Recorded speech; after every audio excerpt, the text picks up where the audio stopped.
नमस्कार मैत्रिणींनो, ठरलं तर मग या मालिकेच्या 9 एप्रिलच्या एपिसोडमध्ये आपण पाहू की दामिनी देशमुख माझ्या विरुद्ध लढणार, तिची पुढची चाल कोणती असेल हा विचार करून अर्जुन खूप टेन्शनमध्ये असतो.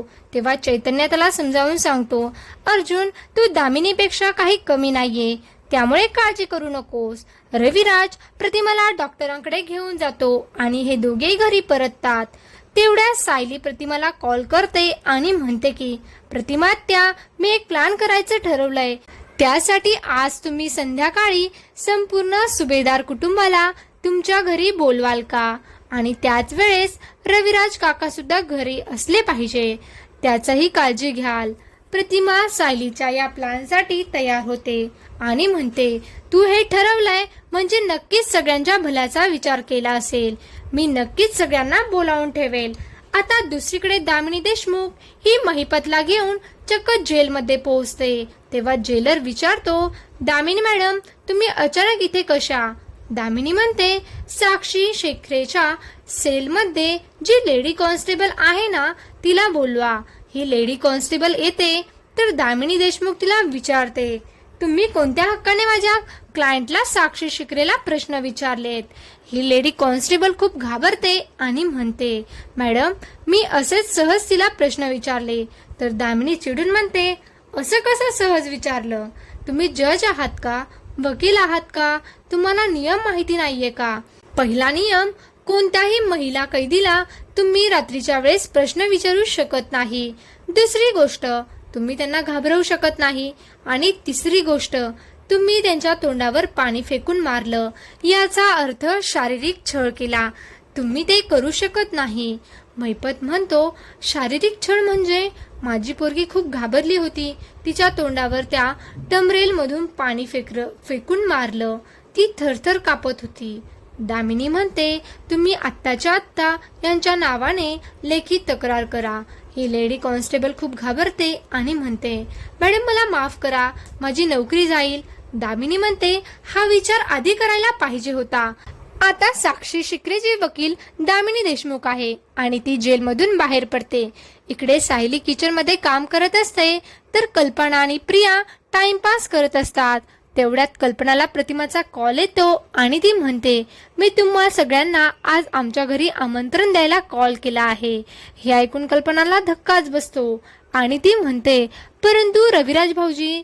तर प्रतिमा म्हणते, त्यांची काळजी तुम्ही करू नका, तुम्ही आज सगळ्यांनी घरी या आणि तन्वीला सुद्धा हे सांग.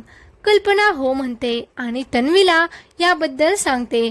तर प्रियाला सुद्धा प्रश्न पडतो की आईने सगळ्यांना घरी का बोलवलं असेल.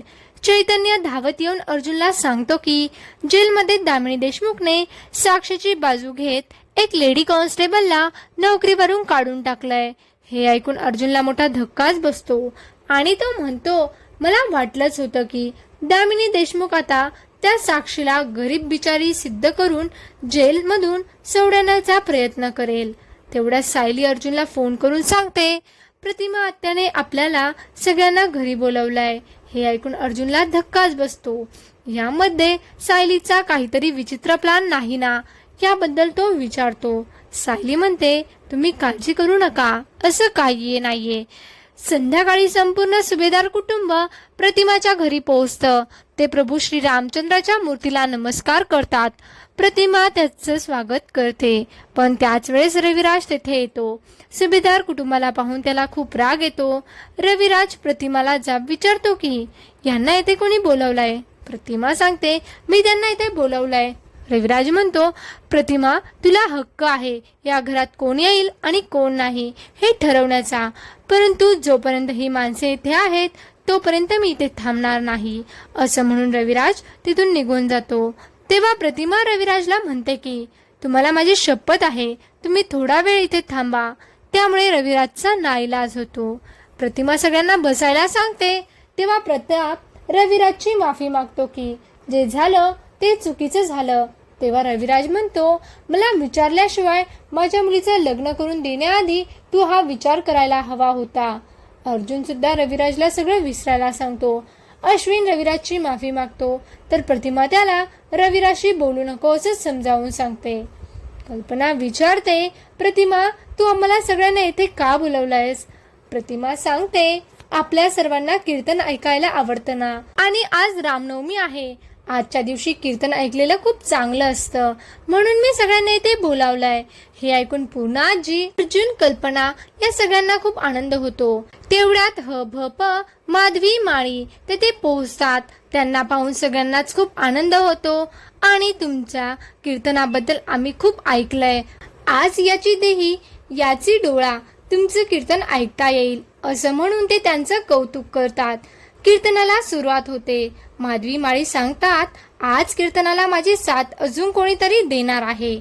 सायली तेथे येते. सायलीला पाहून सर्वांना आश्चर्य वाटतं. अर्जुन तर खूप खुश होतो. त्यानंतर माधवी, माळी आणि सायली या दोघी मिळून प्रभू श्री रामचंद्राच्या जीवनाबद्दल कीर्तन करू लागतात. तेव्हा कसं वागायचे आणि आजच्या काळात लोक कसे वागतात यावरून सुभेदार आणि किल्लेदार या दोन्ही कुटुंबांना आपापल्या चुका समजतात. पुढील एपिसोडमध्ये आपण पाहू की सुभेदार आणि किल्लेदार कुटुंबाला एकत्र आणण्यासाठी सायली चक्क स्वतःचा संसार मोडून कायमचं घर सोडून जाण्याचा विचार करेल. तेव्हा रविराज तिला थांबवणार. मग आता पुढे काय होईल हे जाणून घेण्यासाठी व्हिडिओला लाईक करा, शेअर करा आणि चॅनेलला सबस्क्राईब करायला विसरू नका. खूप खूप धन्यवाद. नमस्कार.